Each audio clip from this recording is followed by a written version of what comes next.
How's it going, everybody? Welcome back to another edition of the podcast. In today's episode, we are in the garage, the soon-to-be new home to the podcasting studio. If you're watching this on YouTube and you're looking in the background and you see just all this mess that I have behind me, it will soon be going away. In the works, we're going to have drywall. We're going to have insulation. Insulation first, then drywall. Not drywall, then insulation. But we'll have insulation, drywall, and then on this back wall behind me, we're going to be putting up shelving units up top for storing totes. And then in the center, where you can see the treadmill that is currently not being used in the upright position, there will be a desk setup. So this podcasting setup, the microphones, the lighting, everything with that regard to podcasting will all be done in here. Hopefully the reverberation that happens in an empty garage, so the sound that's bouncing off of the walls, the sound of traffic outside as it's driving, even the sound of the washer dryer that's currently going right now in the washing or the laundry room. Hopefully all of those things will be addressed when I also add some noise treatment to this space. And excuse me, I'm actually really excited.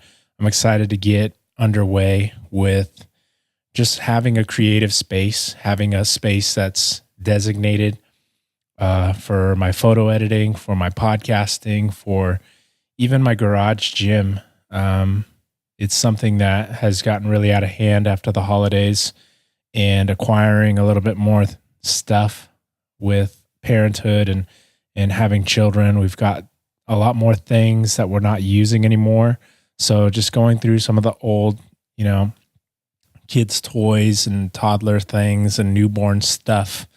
It's all just accumulated here in just ground zero, awaiting its sort of day of exile when we then take it to the Goodwill, or we're not really garage sale folks. My parents, well, my mom specifically, really big on garage sales. I myself, I'm not a seller. I've never been good at it. And so because of that, I don't really necessarily see us ever really having a garage sale here for our things. We just, if we're not using it, we just get rid of it. We donate it. So, or if there's family or friends that are also interested, we give them those things. So just kind of wanted to be in here, wanted to be in this space, wanted to sort of,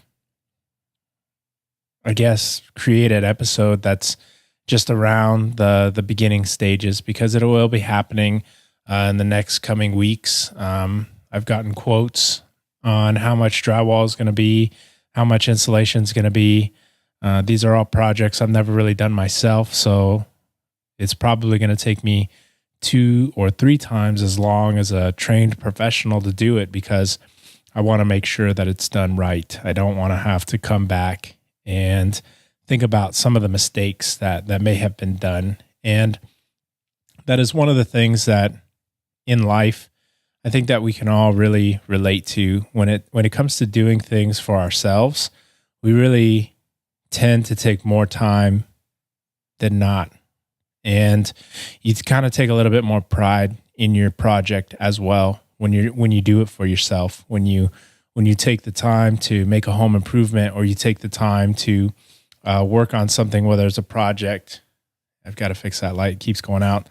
When you take the time to work on a project or on your fitness or your physique, any small tasks like that, or big tasks that we tend to do on our own, we take a lot more pride in those things. We don't just want to hurry up, rush, and get it done. Otherwise, we would just pay a professional to do it because we know it would get done right. And if you're paying for a good professional, it would get done right, and it would get done right the first time. And usually there's like some form of warranty on the work as well. So this will all be me, maybe with the help of my uncle. But yeah, just wanted to be in here, make this podcast, talk about some stuff. So another thing kind of wanted to switch into is just, I don't know, just maybe negativity. I felt like today more so than other days, the negative cloud was just really hard to kind of duck and dodge with regards to just people and the moods that they bring with them. It's something that I experienced very heavily when I was working in Southern California, and being back here in the area, working for a company that I'm really happy with. I didn't necessarily think that it would follow me or be apparent as much, and it isn't.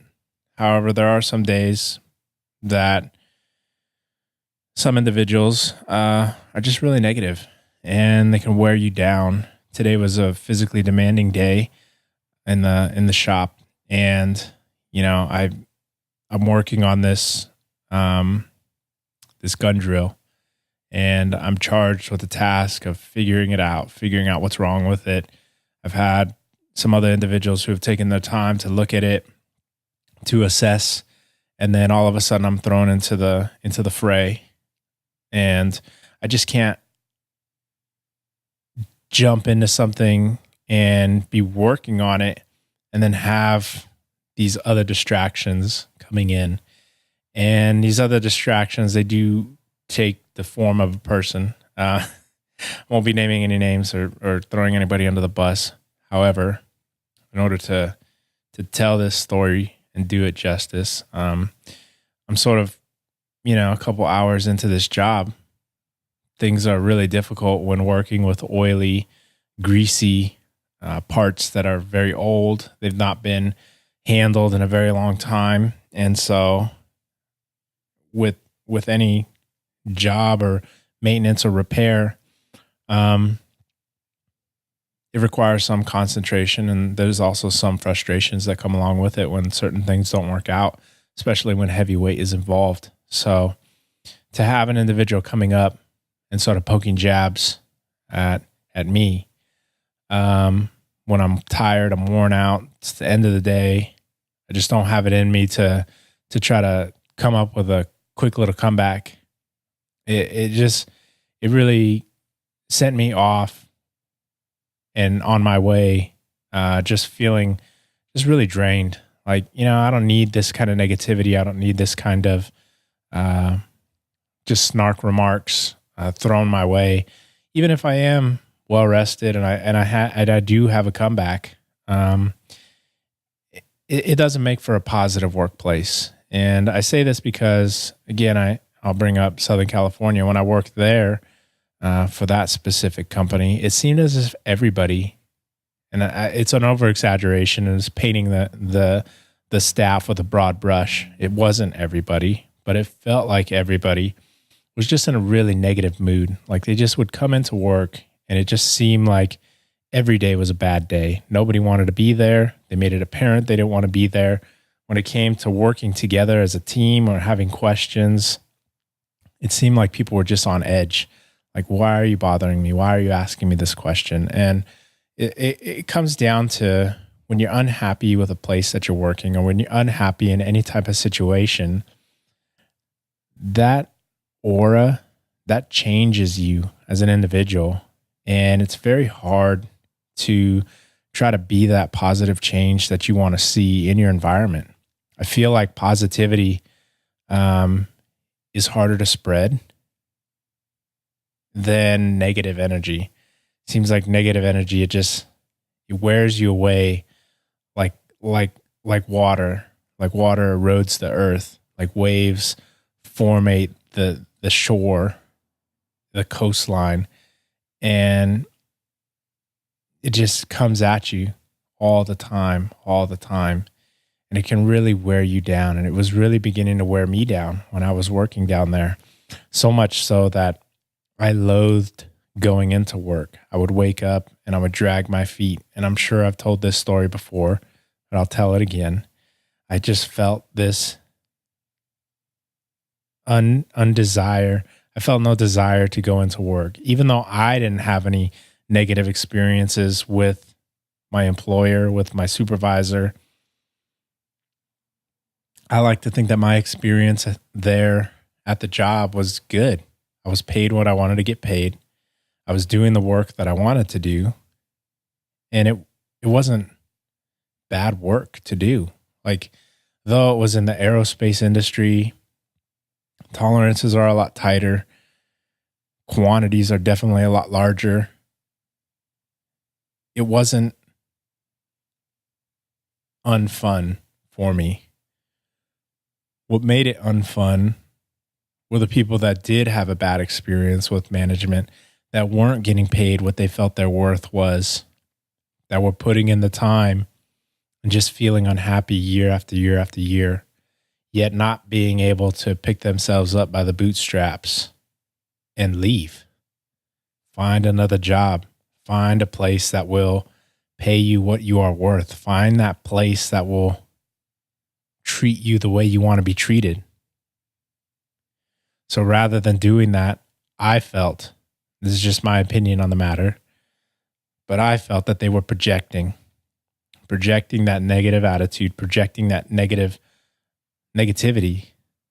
because they wanted other people to be on that level with them. And yeah, it took about a year. It took about a year of that to wear me down, to where I started to feel, I really feel like that. I was going into work, like rolling in 5 minutes after it was time to officially start.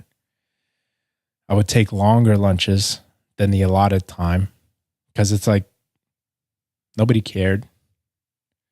And if anybody did, it wasn't my experience that they were letting people go. People who work there, they were leaving. So at least the new folk. And if you stayed around, then you were in it for the longer haul. And you were just going to have that chip on your shoulder. It was going to be that mark that followed you. And this is true, I find, in fitness as well. People who don't necessarily reach or meet their goals at the times with which they want to meet or reach them tend to project that negativity as well. They want to bring you down. They want to make you feel the way they feel.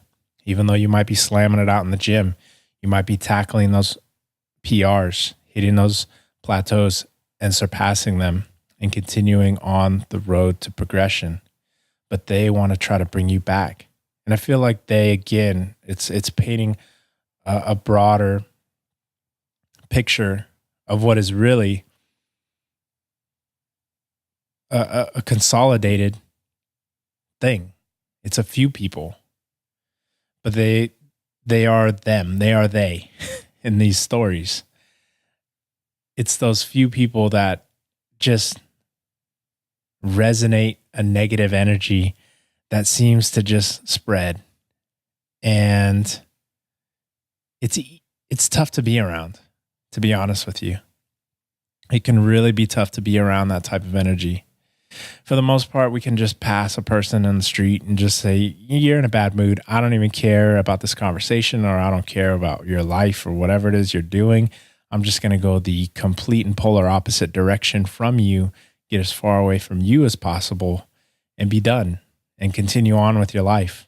Where it makes it very difficult is when these are the individuals that you have to work with, when they're the people who are in the gym at the time you're in there, when they're the people who are on your social media, who either follow you or they're in your DMs or they're on your comments. They're even in your family that can be found. And how do you cope with that? I try to rise above it. I feel like it sounds cliche to say rise above, but it is something that I continually try to do, and it's a daily thing. And I try to not necessarily kill them with kindness. I don't think that's the correct phrase to use, but I try to be a positive person. See the silver lining in my life. See the positives in what's going on with me, and have a positive circle of people in my life. My wife, my kids, some coworkers, not all. And just try to keep those people Keep those people close. Because when you're feeling bad and when you're feeling low, these are the people you should be able to turn to and tell them. And they'll uplift you. They'll make you feel better. They'll tell you the other person is trash or garbage, or ignore it or move on. They'll help you when you don't have or feel like you don't have the strength to carry on. And ultimately, that's what I try to do. I try to be positive. I try to go in feeling good about Mondays, the first day of the work week. I try to carry that energy with me all throughout until it reaches Friday, when I'm just coasting, because now it's the weekend. I'm exhausted from my lifting Monday through Thursday, and Friday's always leg day, or I try to hit legs every Friday. So physically I'm exhausted. Mentally I may be drained due to negative vibes in my area.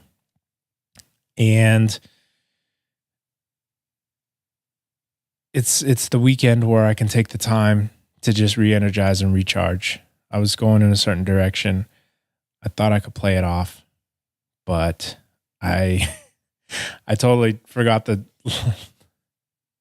line that this conversation was going to go in. So I decided to clip it really awkwardly right there.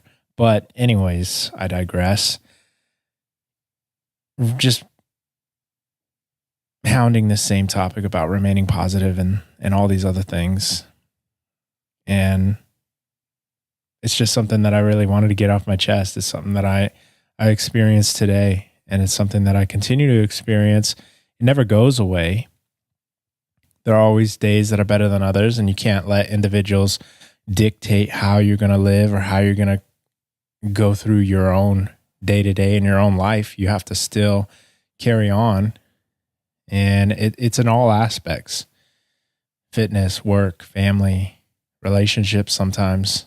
And you have to be able to, again, pick yourself up and move on. Be able to leave, be able to quit, be able to break up. Whatever it is that is going to get you out of that rut. Because some things you can't work through. If you can work through it, then great. You should. If it's a relationship, you should try to find that happy medium. You should try to find that point where you can agree. But if you can't, you have to be able to walk away. Even if it's a job that you're happy doing what it is you're doing, but you're unhappy in the area with which you're doing it, you shouldn't continue. Because retirement is a long ways away for a lot of us. And for those, I don't consider myself in this category because I'm not. I have a coworker who is. He knows who he is. If he's listening to this, you know who you are.